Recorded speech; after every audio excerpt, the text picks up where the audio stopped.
अगर भाई आपको भी लाना है बीएससी थर्ड ईयर में यूनिट फर्स्ट में पेपर फर्स्ट, इसमें से भाई अगर आपको 10 नंबर पक्के करने हैं तो ये विधि को बिल्कुल छोड़ के मत जाना, क्योंकि यही विधि है जो आपके 10 नंबर पक्के करा सकती है। और पेपर में ये पक्का आएगी रामानुजन विधि यूनिट फर्स्ट से 10 नंबर आपके पक्का करा के जाएगी भाई। 10 के 4 क्वेश्चन आते हैं लॉन्ग में, जिसमें से एक क्वेश्चन रामानुजन विधि का फंसने वाला है और हो सकता है यही क्वेश्चन आपका रिपीट हो जाए।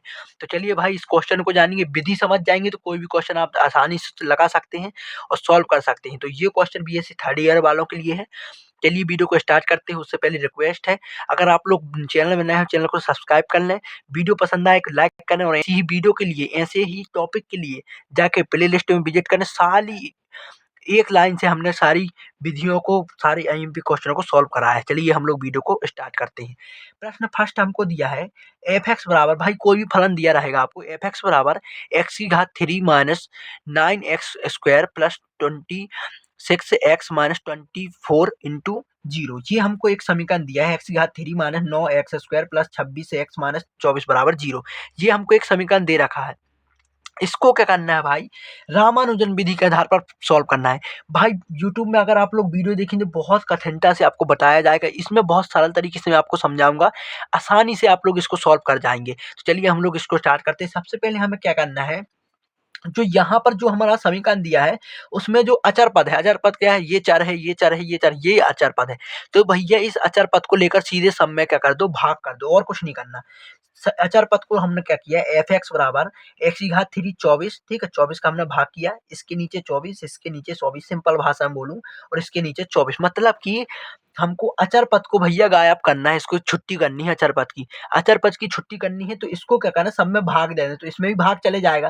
पूरे समीकरण में हमने अचर पद का भाग दिया तो ये क्या हो गया भैया आपका कैंसल, यहाँ पर कैंसल हो गया, ये सीधे आपका कैंसिल हो जाता है, ठीक है। तो यहाँ पर एफ एक्स बराबर क्या आ गया आपका 1, ठीक है, यहाँ पर ये क्या आ गया 1।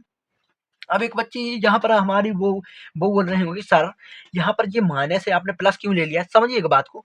यहाँ पर मैंने सॉल्व किया और इसको फिर मैं कहाँ ले गया, यहाँ पर जीरो भी है, इसके इस साइड ले गया, तो सारे चिन्ह आपको बदले नजर आएंगे। देखिएगा ये माइनस, माइनस का 1 क्या हो गया प्लस का 1, ठीक है, ये माइनस का 9 क्या हो गया प्लस का 9 24 स्क्वायर, ठीक, ये आपका प्लस का क्या हो गया माइनस एक्स की घात 3 24, और ये क्या हो गया आपका प्लस का माइनस 26 24 एक्स। उम्मीद करता हूँ समझ में आ गई होगी बात कि मैंने इनको सॉल्व करके जीरो के साइड ले गए तो सारे चिन्ह आपके क्या हो गए, बदल गए।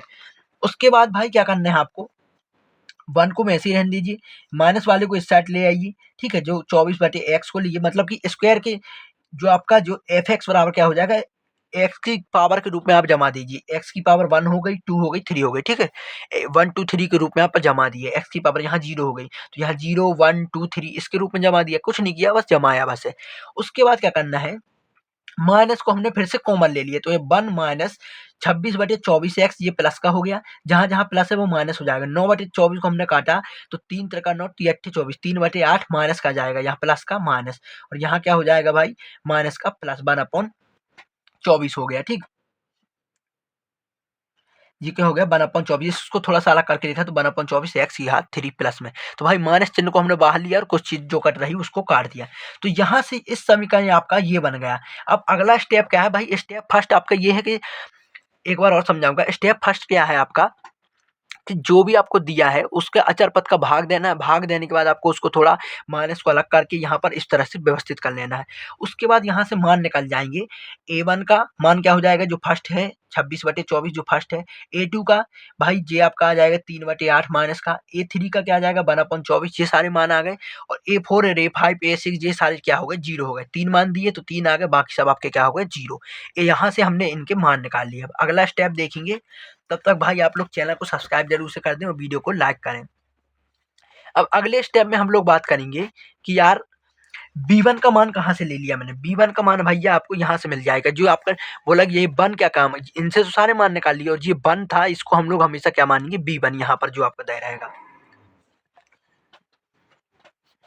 तो b1 का मान 1 हमेशा रहना है रामानुजन विधि में। b2 का मान भाई सिंपल तरीके से निकाल लेंगे, याद रखिएगा b2 बराबर क्या होता है a1, और a1 का मान हमने क्या निकाला है, a1 का मान हमारा क्या आ गया 13/12, 13/12 कहाँ से आ गया भाई a1 का मान, ये देखिएगा यहाँ आ गया 26/24 है। A1 का मान क्या है 26/24। चलिए थोड़ी यहाँ समझा देता हूँ मैं, यहाँ डायरेक्ट लिख दिया है। A1 का मान आपका क्या आ गया 26/24।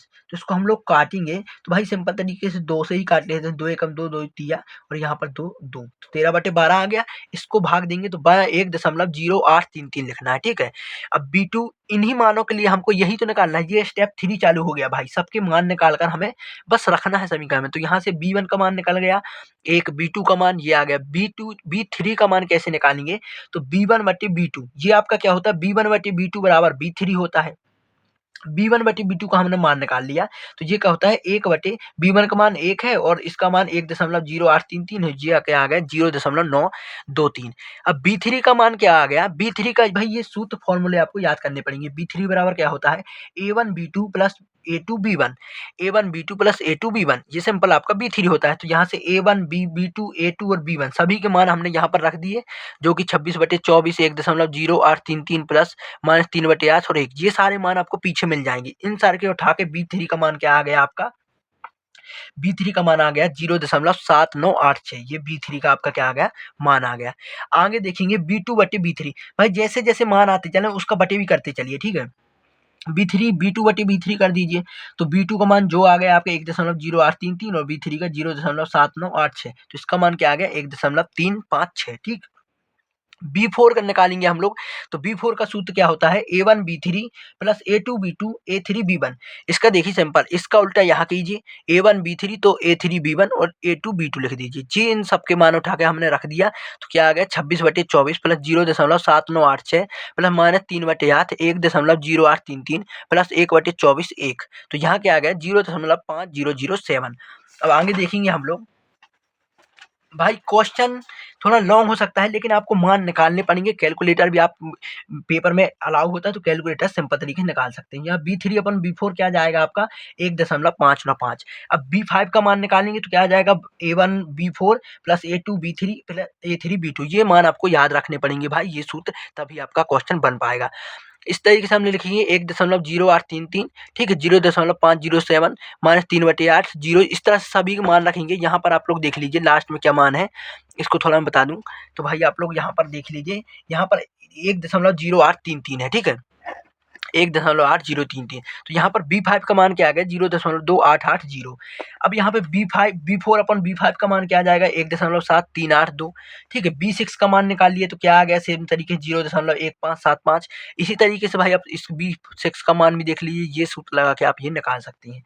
B5/B6 निकाला, ये प्राप्त हुआ 1.8286, ठीक है। B7 का मान निकाला तो ये क्या आ गया 0.0835। इन सूत्रों को लगा के देख सकते हैं। भाई क्वेश्चन लंबा हो सकता है लेकिन आप लोग क्या कर सकते हैं कि आप लोग कैलकुलेटर से इसे सरल कर सकते हैं। भाई 10 नंबर का सवाल है तो करना तो पड़ेगा।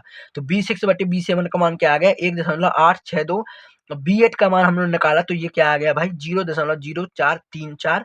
तो B7/B8 1.9240।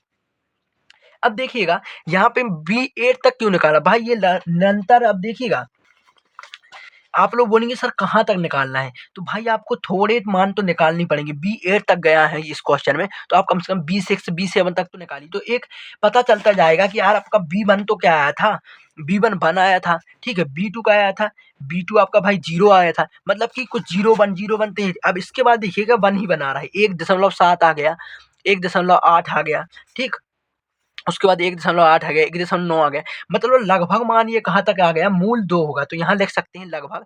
स्पष्ट है कि दिए गए समीकरण का मूल 2 होगा क्योंकि अभिसारिता मूल 2 की ओर अग्रसर है। ये देखिए 1.9 मतलब क्या 2 ही, मतलब 2 की ओर ये क्या बढ़ रहा है, मान बढ़ रहा है, तो इसका मूल क्या हो जाएगा 2 हो जाएगा। तो भाई ये विधि ऐसी ही तरीके से हमको सॉल्व करनी है। इसके और क्वेश्चन हम लाते रहेंगे, तब तक के लिए जय हिंद, थैंक यू।